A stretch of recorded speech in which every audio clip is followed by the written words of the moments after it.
Hey everyone, Luke here with the Knee Replacement Therapist. In this episode of the Need to Know Show, we're going to talk about some of the top reasons why you may be a bad candidate for getting a knee replacement surgery, at least at this time. So the first thing you want to look at are your risk factors. Your risk factors for increasing the chances that you may have a complication with knee replacement surgery or just in general have a poor outcome with surgery. So unfortunately, there is a small chance, I would say relatively small chance, of complications with knee replacement surgery, but these complications can have significant impacts, such as a blood clot, an infection, loosening or failure of the knee prosthetic itself, and just continuing pain and other issues. But some of these factors can increase your chances of having one of those complications, such as obesity. So being overweight is definitely a big risk factor. Having diabetes, and especially if you're someone who has diabetes that your blood sugars are not well controlled and managed. Someone who's a smoker is a higher risk of complications. And if you have a history of medical issues or comorbidities, such as having a blood clot previously, such as having infection previously, such as having cardiovascular issues such as a stroke or a heart attack, or maybe you have issues with your vasculature, peripheral vascular disease, issues with your veins or arteries. There's some other ones, of course. Those are some of the big heavy hitters for sure.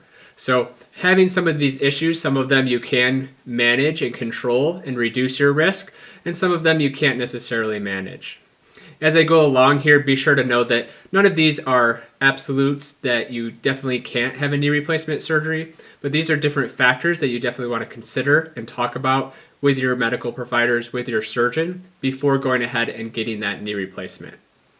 So let's also look at age. So you may be much older, and being much older in and of itself is okay, but you may have some characteristics of what we define as frailty. So you may have some muscle weakness, you may not be able to walk and get around well, some issues with your balance, you may be fatigued, you may have experienced some weight loss and be malnourished and have difficulty getting adequate nutrients to support your body.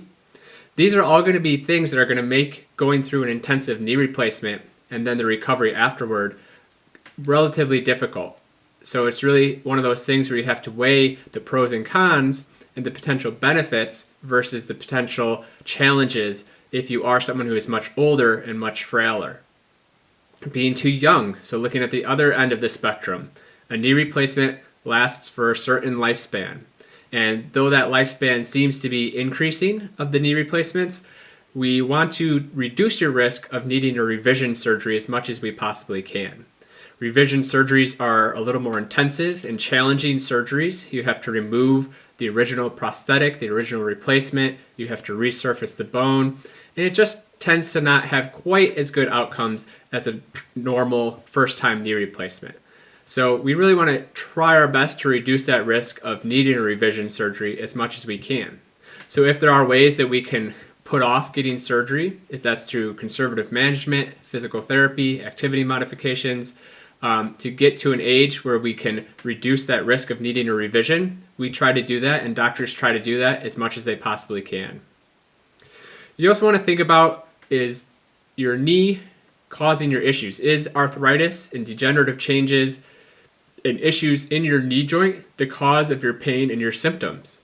You may have alternative issues that are causing pain in your knee, in your legs. It may not be progressive degenerative arthritis. You may have had another injury to the knee, such as a ligament strain or a ligament tear even. You may have had a meniscus injury, you tore your meniscus through a traumatic injury.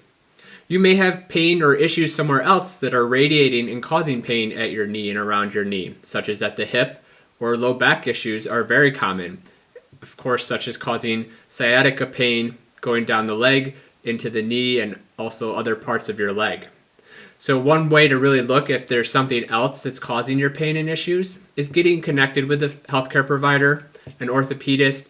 Of course, I'm going to recommend physical therapist, that they can assess you individually and make sure that the pain and issues, we're really confident that it's coming from knee arthritis, knee deformity, degenerative changes, and not coming from some other issue that if we were to get a knee replacement, you may still have pain and issues because we didn't address the root cause. Another thing to think about is it's really better to try to avoid surgery using conservative management, using physical therapy, maybe even going the route of getting injections, cortisone injections, or the gel, the viscosupplementation.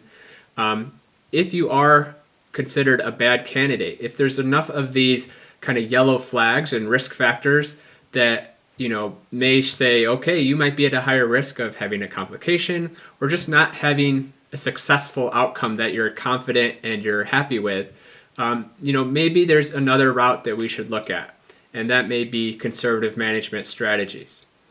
It's better to avoid surgery if you're a bad candidate than go ahead and get the surgery and just see what happens, and then you're going to be unsatisfied. You potentially could have worse pain, worse symptoms, worse issues.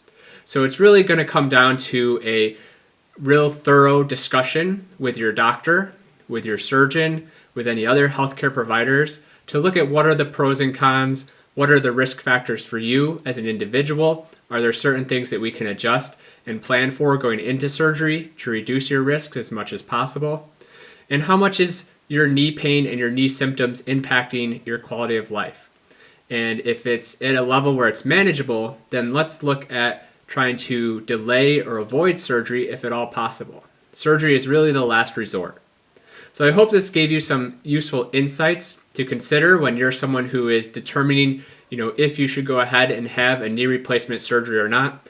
Again, I'll reiterate, definitely comes down to an individualized conversation with your healthcare providers, with your family, with those close to you to make the best decision for you. If you enjoyed this video, please be sure to hit that subscribe button, turn on the notifications so you can catch all of our latest videos. Please be sure to hit that like button and leave your questions and comments below as I get back to everyone I see. Thank you for watching.